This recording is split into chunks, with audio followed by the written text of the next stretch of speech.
Well, to put things in the proper perspective, the Quincy Notre Dame Raiders could have scheduled an exhibition game with Quincy University tonight and had the better fortune against the Hawks of playing a team with less size than tonight's sectional semifinal opponent, Normal U High. Big odds against the Raiders tonight. The Raiders student section making the long and arduous trip to Petersburg Porta tonight. First quarter, good sign from Q&D. Alex Altmix knocking down a three to give his team the early lead. U High with a lot of size, as I mentioned, but Q&D counters with Connor Mellon, who had two of his team high 16 points right there. Mellon again, this time off the miss, would clean it up himself, and all of those big guys, 6'8", 6'9", 6'6", 6'6", 6'5", and 6'5", couldn't stop Mellon tonight. How about a great pass right here from Alex Altmix to Matt McPherson, who throws down the vicious dunk. He's got Douglas's team hanging around with the Pioneers early in this one. Nick Dietrich trying to find something right here off the feed from Alex Fitch. Fitch did not have a field goal in this game, and that was telling. U High goes to work later, builds a lead in this game, and never really relinquishes it in the second half as Quincy Notre Dame crashes to a halt this season, finishing the year 21-9. U High wins by 10 in a game that Notre Dame actually had a shot in. U High probably didn't live up to its advanced billing, but Quincy Notre Dame just couldn't find the puncher's chance to get it done. So that means our last small school hopes of the season rode with the Unity Mustangs against Abbington. Unity making its first sectional appearance since 1990. Boisterous pro Mustang crowd in attendance. They would watch their team struggle badly early. This is Jonathan Miller-Austin with the steal and the take. And all of a sudden, Unity was behind the 8-ball early. Tanner Thomas makes it a 9-1 start in favor of the Commandos. Reed Bensinger would finally break the run as he comes free here.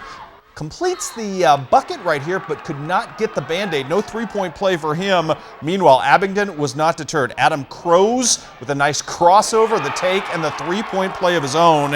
It's a 16-3 lead at this point for Abbington.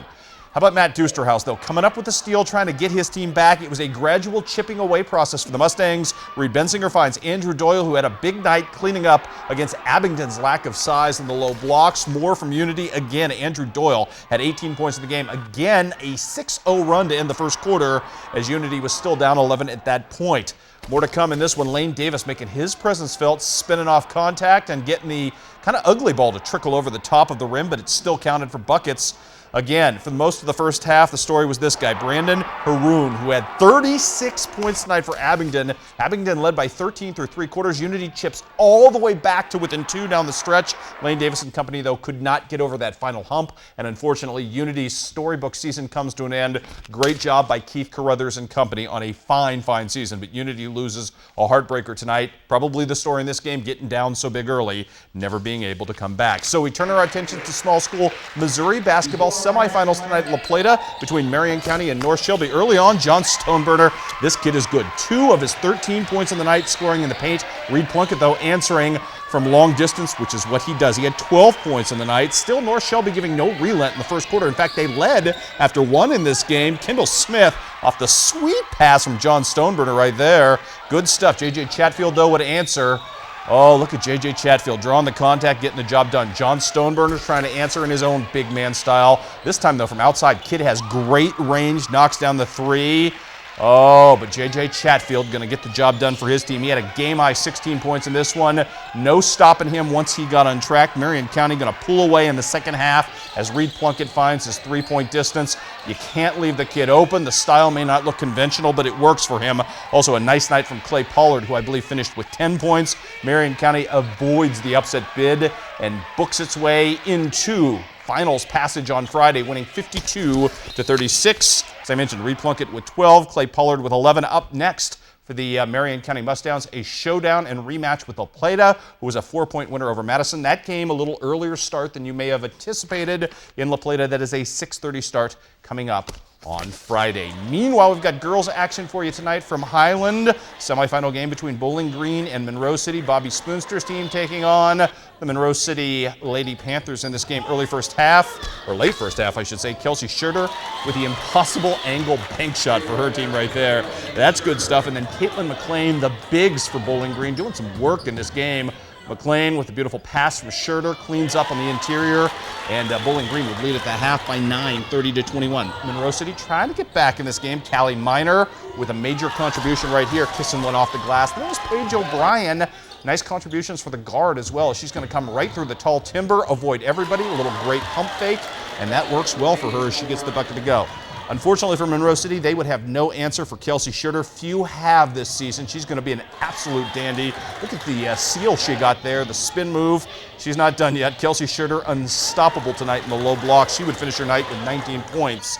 Monroe City still fighting in this game. You got to give the Lady Panthers credit this season. They would never go away from anyone. Callie Miner with a three-point play, but just too much of Kelsey Schurter and too much of Caitlin McLean, who I mentioned earlier, as well as Bowling Green books its passage into the championship game with a 54-48 victory in this one. Good win for Bobby Spoonster's team, who will move on to take on Palmyra. Palmyra and Highland playing for seemingly the 87th time this season. This one goes to Palmyra and is the most important one of the season as Katie Serban leads her team to victory with 14 points. Ashton Luttrell, her season ends with 29 points. Great showing from that young lady, but Highland cannot get over the hump tonight and beat Palmyra. So Palmyra Bowling Green should be a fun one coming up on Saturday night. I believe that's a 6 o'clock start on the girls' side for the championship game. We'll have boys champions over there tomorrow. Meanwhile, speaking of championship setup, Clopton state-ranked and looking really good tonight as they win in the semifinals over New Bloomfield. That means Clopton, Larry Loggeman's team, will advance on into the championship game. Their opponent will be Silex, who nearly was upset tonight by a Van Far team that has played very well down the stretch this season.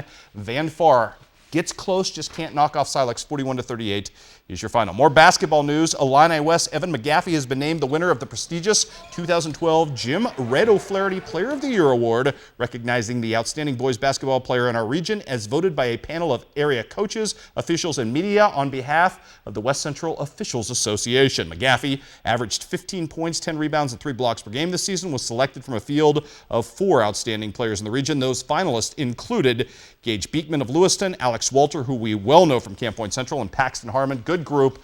Got to give a lot of credit to Evan, though, from bouncing back for the knee injury and playing so well. Finally, some college scores to pass along to you tonight. Western Illinois wins on senior night 72-51. Mizzou wins on senior night 78-72 over Iowa State. Hannibal LaGrange's girls' season, or I should say women's season, comes to an end at the hands of Park in the quarterfinals of the AMC tournament. 56-41 is your final there. Southeastern Community College, a winner over Southwestern. Hazaria Washington with 21 points. And in softball today, a split between HLG and Culver Stockton. Game 1 to the Lady Wildcats, 7-3. Game 2 to the Lady Trojans, 12-7. We had a lot of signings today at Quincy Notre Dame, Camp Point Central for soccer and volleyball and softball. We'll have all of those for you coming up tomorrow at 6 o'clock. Also, a great story coming up later this week on Lucy Cramsey's progress at Quincy University. Okay, we'll be right back.